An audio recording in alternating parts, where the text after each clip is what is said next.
10ാം class വിദ്യാർത്ഥിനിയെ വഴിയിൽ വെച്ച് കടന്നുപിടിച്ച് പീഡിപ്പിക്കാൻ ശ്രമിച്ചയാളെ അറസ്റ്റ് ചെയ്തു. പത്തിയൂർ പഞ്ചായത്ത് കീരിക്കാട് ഇരുമ്പാണി ലക്ഷം വീട്ടിൽ അഖിലിനെയാണ് മാന്നാർ പോലീസ് പോക്സോ വകുപ്പ് പ്രകാരം അറസ്റ്റ് ചെയ്തത്.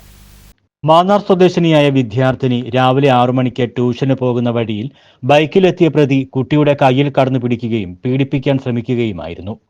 തുടർന്ന് പെൺകുട്ടി ബഹളം വെച്ചപ്പോൾ പ്രതി ഓടി രക്ഷപ്പെടുകയും ചെയ്തു. വിവരമറിഞ്ഞ മാതാപിതാക്കൾ മാന്നാർ പോലീസിൽ പരാതി നൽകി. ഇതിന്റെ അടിസ്ഥാനത്തിൽ പ്രദേശത്തെ CCTV ക്യാമറകൾ കേന്ദ്രീകരിച്ച് പോലീസ് നടത്തിയ അന്വേഷണത്തിലാണ് പ്രതിയെ തിരിച്ചറിഞ്ഞത്.